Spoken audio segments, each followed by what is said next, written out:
Good morning students, मेरा नाम है Ruchi Yadav from champions IIT medical. आप लोग आज 12th की क्लास के लिए यहाँ पे हैं और हम लोग स्टार्ट करेंगे आज फर्स्ट चैप्टर। फर्स्ट क्लास है आपका, इसलिए हम लोग आज फर्स्ट चैप्टर से स्टार्ट करेंगे। तो 12th में आपके 11th के कंपैरिजन में चैप्टर्स थोड़े कम हैं, लेकिन अगर वेटेज देखें, मेडिकल पॉइंट ऑफ व्यू से अगर वेटेज देखें तो बहुत ज़्यादा है, क्योंकि नंबर ऑफ़ क्वेश्चंस जो हैं वो 12th से ज़्यादा पूछे जाते हैं मेडिकल में। तो और हम लोग जो फर्स्ट यूनिट स्टार्ट करने जा रहे हैं रिप्रोडक्शन, उससे तो बहुत ही ज़्यादा क्वेश्चन पूछे जाते हैं मेडिकल में, तो इसलिए हम लोग स्टार्ट करते हैं। तो सबसे फर्स्ट हम लोग देखेंगे कि हम लोग को फर्स्ट यूनिट में पढ़ना क्या क्या है। तो आपका फर्स्ट यूनिट जो है वो रिप्रोडक्शन है। तो रिप्रोडक्शन का आपका फर्स्ट चैप्टर है reproduction in organism, second chapter है रिप्रोडक्शन इन एनिमल और थर्ड चैप्टर है रिप्रोडक्शन इन प्लांट और रिप्रोडक्टिव हेल्थ। तो जो फर्स्ट चैप्टर है आपका रिप्रोडक्शन इन ऑर्गेनिज्म, वो इंट्रोडक्शन है कि आप लोगों को पढ़ना क्या है पूरे रिप्रोडक्शन यूनिट में, आपको पढ़ना क्या है। तो हम लोग इंट्रोडक्शन से आज स्टार्ट करेंगे, फर्स्ट क्लास है तो हम लोग इंट्रोडक्शन से स्टार्ट करेंगे। सेकेंड चैप्टर है आपका रिप्रोडक्शन इन एनिमल्स, तो एनिमल्स में जो रिप्रोडक्शन हो रहा है उसके बारे में बात करेंगे। थर्ड जो चैप्टर है आपका रिप्रोडक्शन इन प्लांट, उसमें हम लोग जो प्लांट्स में रिप्रोडक्शन हो रहा है उसके बारे में बात करेंगे। फोर्थ चैप्टर है आपका रिप्रोडक्टिव हेल्थ, उसमें आपको जानना है कि रिप्रोडक्शन के प्रोसेस में क्या क्या प्रॉब्लम्स हैं या क्या क्या उसमें आपको प्रॉब्लम्स आ रहे हैं या फिर उन प्रॉब्लम से कैसे हम लोगों को बचना है, उस बारे में हम लोग पढ़ेंगे रिप्रोडक्टिव हेल्थ में। तो फर्स्ट चैप्टर से आज हम लोग स्टार्ट कर रहे हैं। फर्स्ट चैप्टर है आपका रिप्रोडक्शन इन ऑर्गेनिज्म।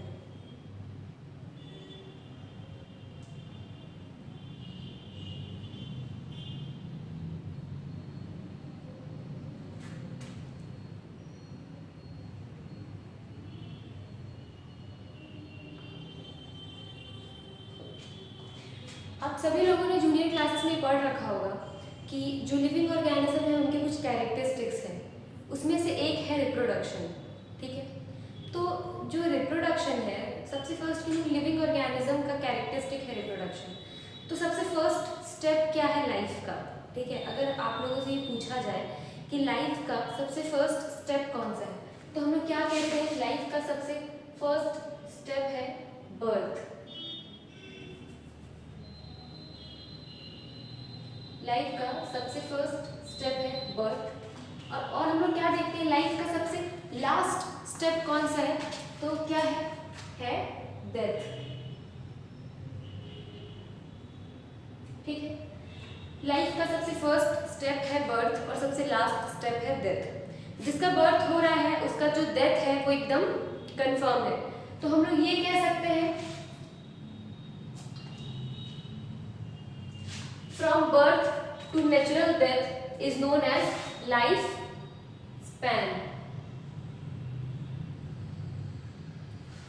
हम लोग ये कह सकते हैं from birth to natural death is called life span। Death जो है वो नेचुरल होना चाहिए, उसको हम लोग लाइफ स्पैन कहते हैं। ठीक है, अब हम लोग लाइफ स्पैन का मतलब क्या हो गया कि किसी भी ऑर्गेनिज्म का बर्थ हो रहा है और उसका जो डेथ हो रहा है उस पूरे के पूरे टाइम पीरियड को हम लोग कहते हैं life span.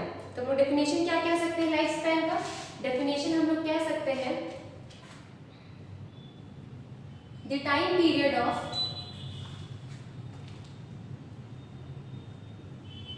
Period from birth to natural death is called life span. ठीक है, बर्थ टू नेचुरल डेथ को हम लोग लाइफ स्पैन कहते हैं इस टाइम पीरियड को। तो इस पूरे टाइम पीरियड में क्या क्या स्टेप्स हो रहे हैं अब हम लोग वो देखेंगे। फर्स्ट क्या था वो तो पता चल गया था हम लोग को स्टार्टिंग में ही कि फर्स्ट क्या था बर्थ। ठीक है, लाइफ स्पैन का सबसे फर्स्ट स्टेप क्या है, बर्थ है। ठीक है, फिर हम लोग क्या देख रहे हैं, उसके बाद क्या होता है, बर्थ के बाद क्या होता है, बॉडी डेवलपमेंट स्टार्ट होता है। बर्थ के बाद क्या होता है, बॉडी डेवलपमेंट स्टार्ट होता है और इस बॉडी डेवलपमेंट को हम लोग जुवेनाइल फेज कहते हैं। और जुवेनाइल फेज में सिर्फ और सिर्फ बॉडी डेवलपमेंट होता है, इसमें किसी भी टाइप का रिप्रोडक्टिव डेवलपमेंट नहीं होता है। तो बर्थ के बाद हम लोग क्या कहते हैं? Juvenile phase. इसमें क्या हो रहा है? ओनली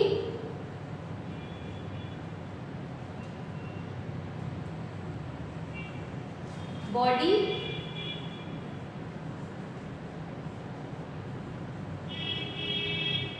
डेवलपमेंट, ठीक है, इसको हम लोग कहते हैं जुवेनाइल फेज।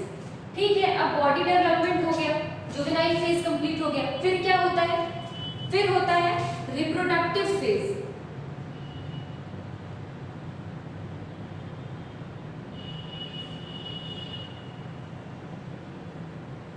रिप्रोडक्टिव फेज हम लोग किसको कह सकते हैं? जिसमें रिप्रोडक्टिव डेवलपमेंट होता है।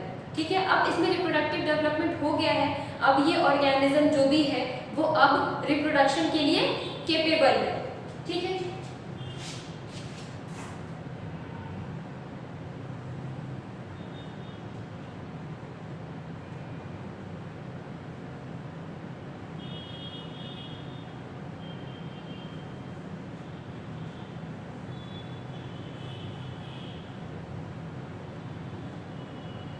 ठीक। इसके बाद क्या होगा? रिप्रोडक्टिव फेज के बाद क्या होगा? रिप्रोडक्शन हो गया, इसके बाद क्या होगा? एजिंग। एजिंग या फिर हम लोग उसको सेनेसेंस भी कह सकते हैं। फिर फाइनल क्या होगा? डेथ।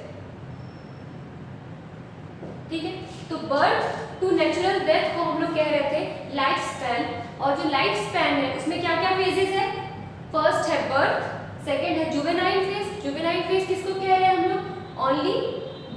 Only body development.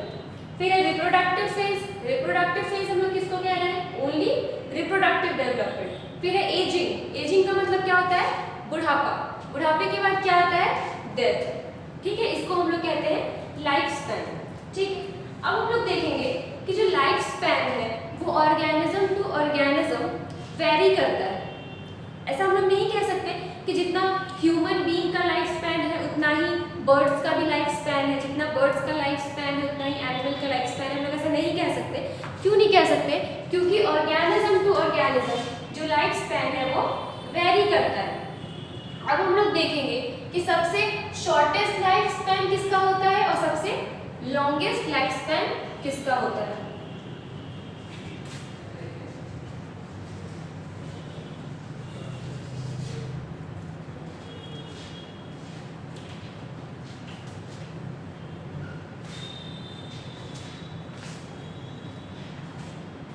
सबसे शॉर्टेस्ट लाइफ स्पैन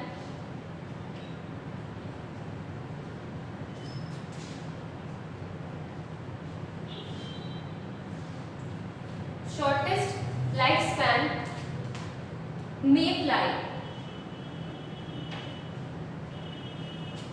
इसका लाइफ पीरियड क्या कितना है? 24 आवर्स, या फिर हम लोग कह सकते हैं 1 डे। इस इंसेक्ट को हम लोग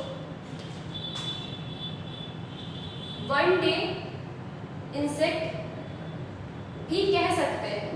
क्यों कह सकते हैं? क्योंकि इसका जो लाइफ पीरियड है वो बस 1 डे का होता है। ठीक है, इसी 1 डे में क्या होता है? उसका लार्वल फॉर्म के बाद क्या होगा? उसमें मोल्टिंग होगा, डेवलपमेंट होगा। डेवलपमेंट होने के बाद क्या होगा? वो हैच करेगा। हैच करने के बाद क्या होगा? फिर ग्रोथ होगा। ग्रोथ होने के बाद फिर रिप्रोडक्शन होगा। रिप्रोडक्शन के बाद एजिंग, और एजिंग के बाद डेथ। ठीक है, ये जो पूरा का पूरा प्रोसेस है ये सिर्फ 24 आवर्स में होता है।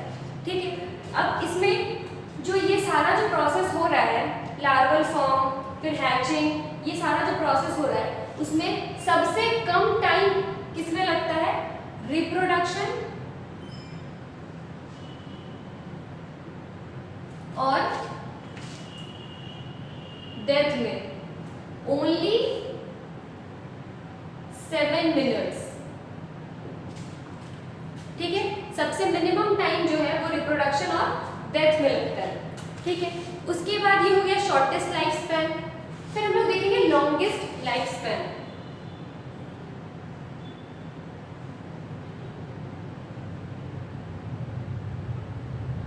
Longest life span, longest life span में हम लोग क्या लिख सकते हैं,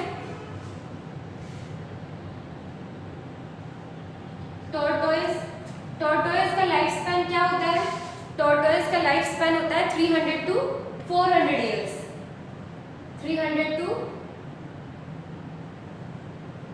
400 ईयर्स। इसके बाद हम लोग किसका कह सकते हैं, उसके बाद हम लोग कह सकते हैं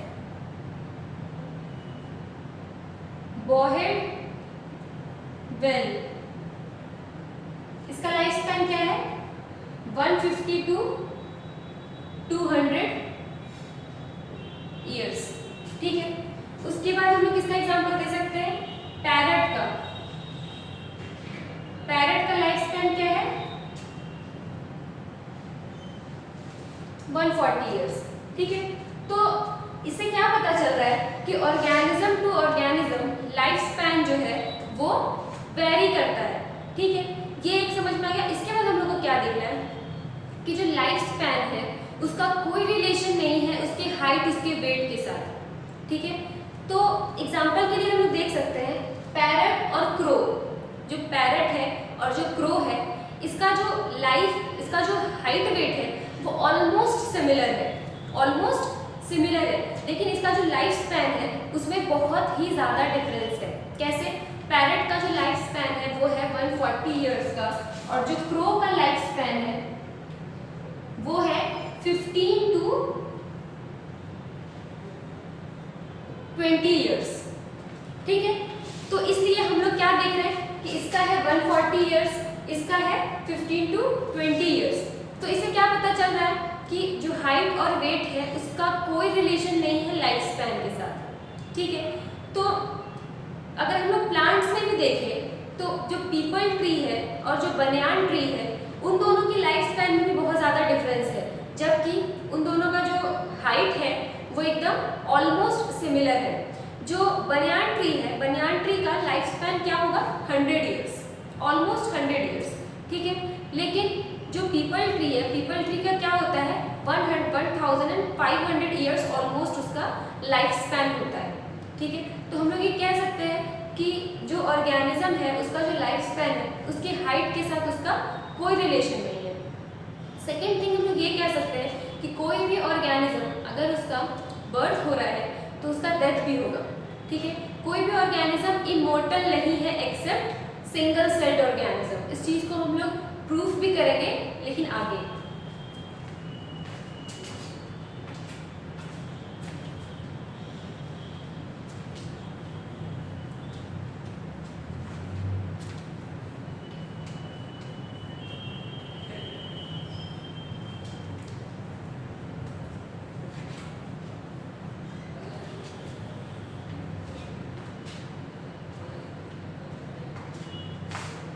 नेक्स्ट हम लोग डेफिनेशन देखेंगे रिप्रोडक्शन का।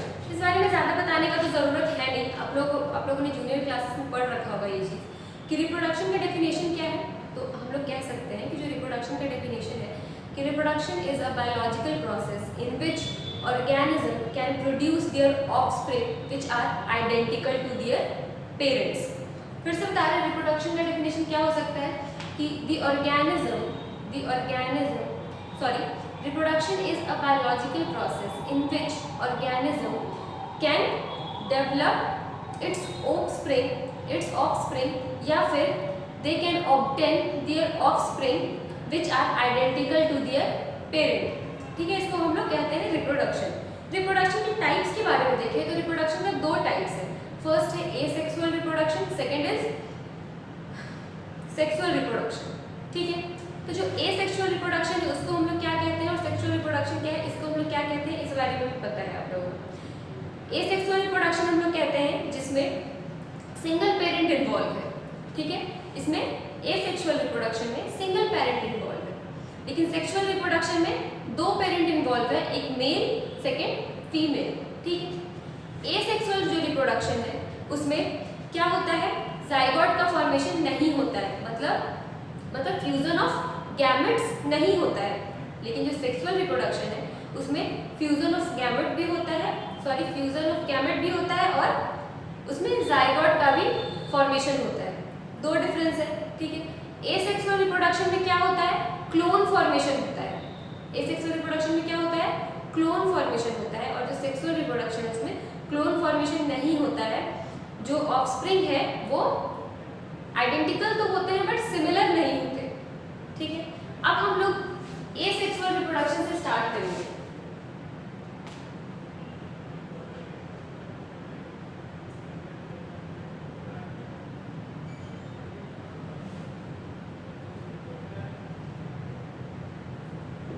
अब हम लोग एसेक्सुअल रिप्रोडक्शन से स्टार्ट करेंगे।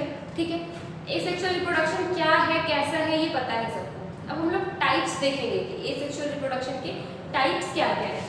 तो इसमें सबसे फर्स्ट क्या था?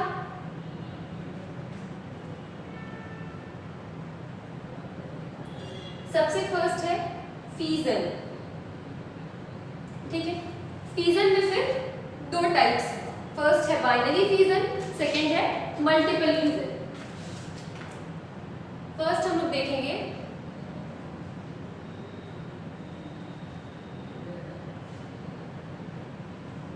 Binary fission. ठीक है, बाइनरी फीजन का हम लोग एग्जांपल क्या दे सकते हैं?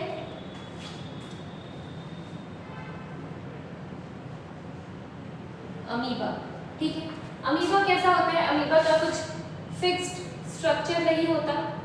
ठीक है, बाइनरी फीजन का मतलब क्या होता है कि जो ऑर्गेनिज्म है वो इक्वल टू पार्ट्स में डिवाइड होता है। ठीक है, क्या हो रहा है? जो बाइनरी फीजन है उसमें जो ऑर्गेनिज्म है वो टू इक्वल पार्ट्स में डिवाइड हो रहा है। ठीक है, तो यहाँ पे अमीबा है, अमीबा क्या होगा? अब टू इक्वल पार्ट्स में डिवाइड होगा।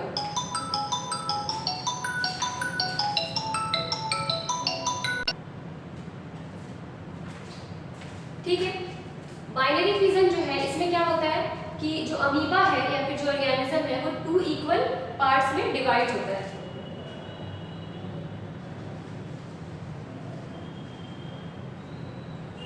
ठीक है, अब क्या होगा? अब इसका ग्रोथ होगा।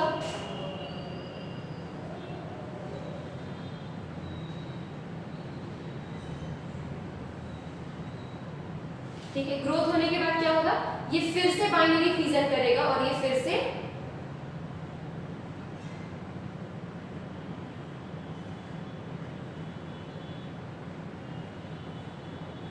टू इक्वल पार्ट में डिवाइड हो जाएगा। ठीक है, अभी थोड़ी देर पहले हम लोगों ने क्या देखा था कि जिस भी ऑर्गेनिज्म का बर्थ होता है उसका एक टाइम के बाद डेथ जरूर होता है। ठीक है, एक्सेप्ट सिंगल सेल्ड ऑर्गेनिज्म। सिर्फ सिंगल सेल्ड ऑर्गेनिज्म जो है वो इमोर्टल है। तो यहाँ हम लोग एक चीज देख रहे हैं, ये ऑर्गेनिज्म है, ये डिवाइड होने के बाद दो इक्वल पार्ट्स में डिवाइड हुआ और ये दो ऑर्गेनिज्म में डिस्ट्रीब्यूट हो गया। ठीक है, फिर यही जो ऑर्गेनिज्म है ग्रो करने के बाद फिर से डिवाइड हो गया। तो जो ये ऑर्गेनिज्म था वही तो फिर दो बन के निकल गया ना, और फिर यही जो दो था ये ग्रो करने के बाद फिर से निकल गया। यहाँ पे कहीं भी आपको डेथ दिख रहा है? कहीं भी आपको डेथ दिख रहा है? नहीं दिख रहा है। इसलिए हम लोग कहते हैं कि जो सिंगल सेल्ड ऑर्गेनिज्म है वो इमोर्टल होते हैं। ठीक है, ये था बाइनरी फीजन। सेकेंड हम लोग देखेंगे multiple fission.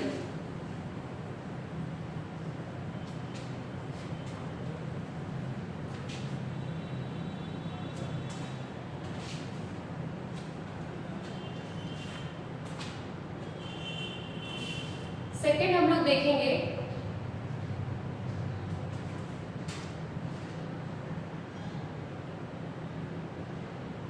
Multiple fission. Multiple fission का एग्जांपल हम लोग क्या दे सकते हैं? प्लाज्मोडियम। ठीक है, हम लोग प्लाज्मोडियम को देख रहे हैं। प्लाज्मोडियम का स्ट्रक्चर कैसा होता है? ये प्लाज्मोडियम है, इसमें इसके अंदर में ही नंबर ऑफ ऑर्गेनिजम्स फॉर्म करता है।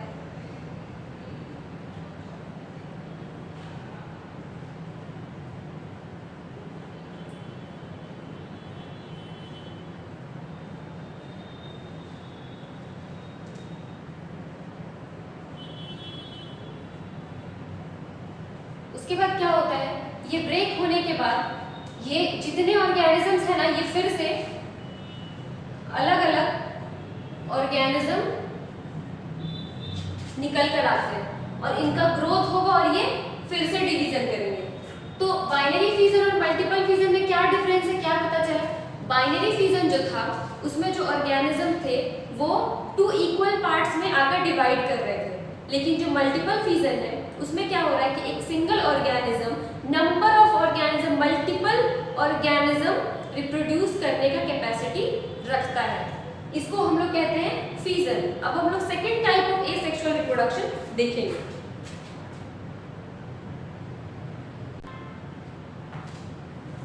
Next second type of asexual reproduction क्या है? बर्डिंग।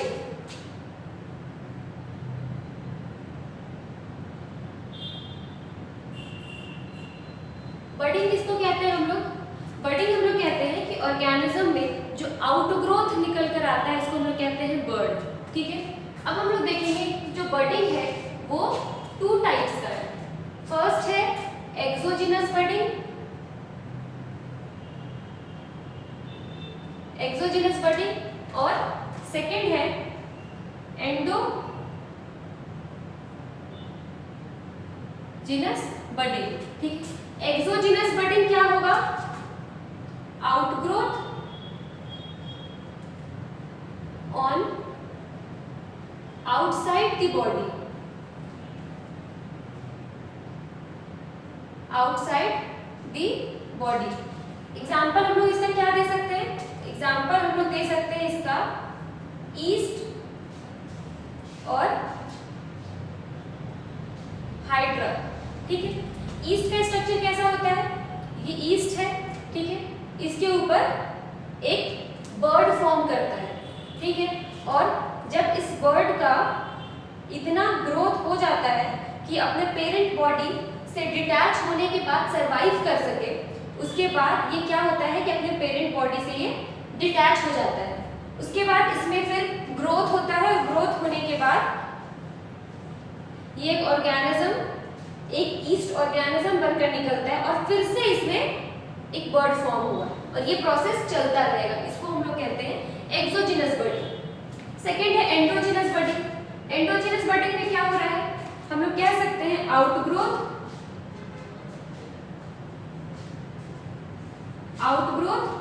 On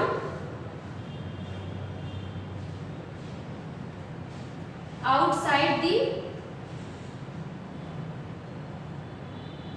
body.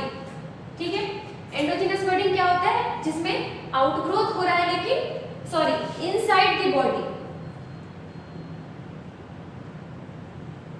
ठीक है, एक्सो मतलब होता है आउटसाइड दी बॉडी, एंडो मतलब होता है इनसाइड दी बॉडी।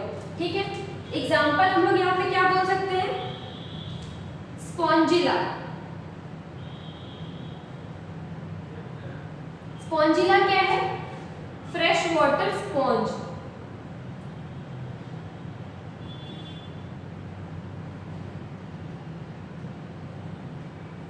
ठीक है, इसका कैसा स्ट्रक्चर होता है?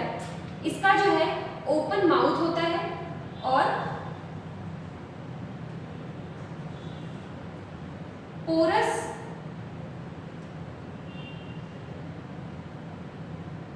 बॉडी होता है। ठीक है, इसमें बॉडी के अंदर बर्ड का फॉर्मेशन होता है। ये जो सर्कल है इसको हम लोग बर्ड कहते हैं और ये जो ओपन माउथ है यहाँ से बर्ड निकलकर बाहर आता है। ठीक है, इसका हम लोग स्ट्रक्चर देखते हैं।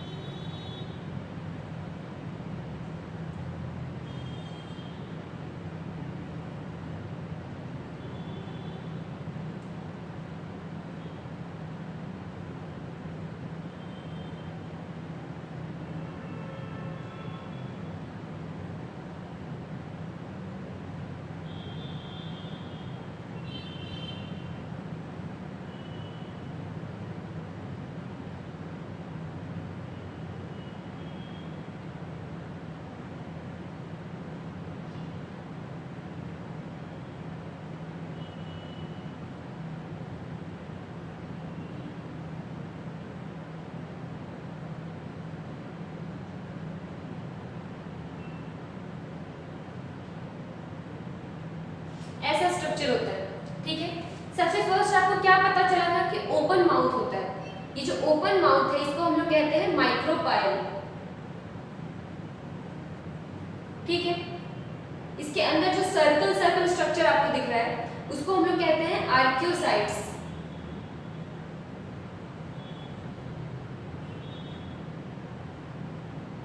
ठीक है, ये जो है ये है स्पीक्यूल्स। स्पीक्यूल्स क्या है? स्पीक्यूल का कांटे जैसा स्ट्रक्चर होता है।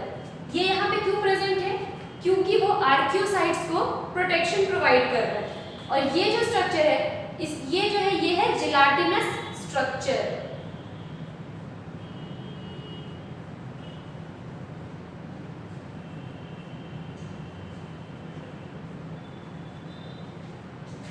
ठीक है, ये है बडिंग।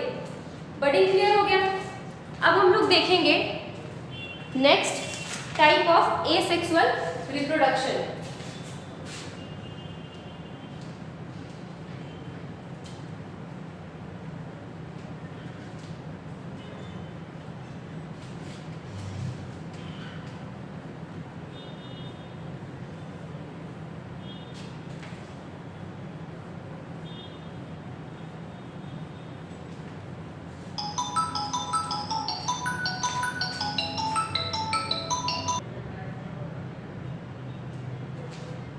हम लोग अब देखेंगे third type of asexual reproduction.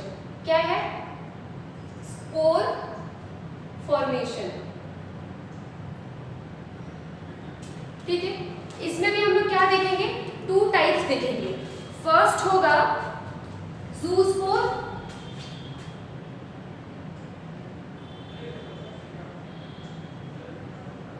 ज़ूस्पोर, और सेकंड होगा कॉनिडिया। ठीक है, ज़ूस्पोर में हम लोग एग्जांपल देखेंगे क्लेमिडोमास,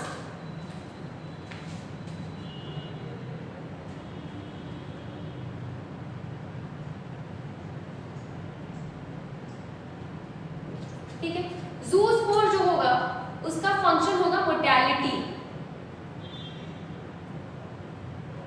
मतलब ये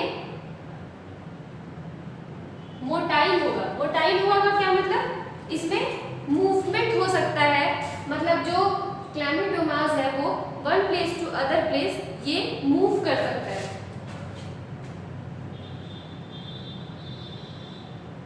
ठीक है, ऐसा स्ट्रक्चर होता है इसका।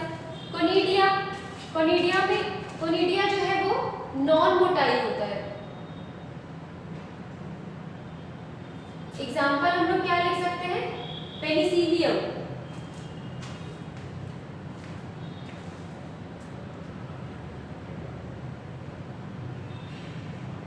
और पेनिसिलियम में जब भी स्पोर फॉर्मेशन होगा तो वो चेन में होगा, ऑलवेज इन चेन।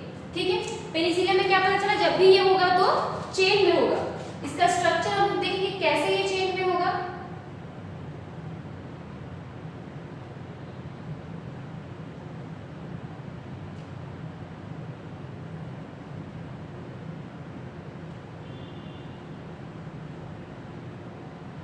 ठीक है, ऐसा स्ट्रक्चर होगा ये। ठीक है, और ये जो है स्पोर फॉर्मेशन है। ठीक है, ये पेनिसिलियम का स्ट्रक्चर है, और हर एक स्पोर जो है ये बाद में आकर एक ऑर्गेनिज्म फॉर्म कर सकता है।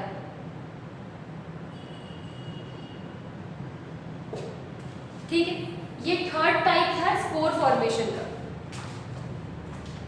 अब हम लोग नेक्स्ट देखेंगे fragmentation, fourth type of asexual reproduction.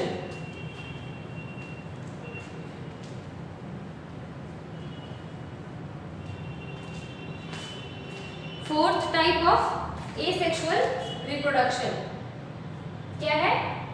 Fragmentation. Fragmentation का मतलब क्या होता है? फ्रेगमेंटेशन का मतलब होता है किसी भी चीज का ब्रेक होने के बाद एक पार्टिकल, मतलब कोई भी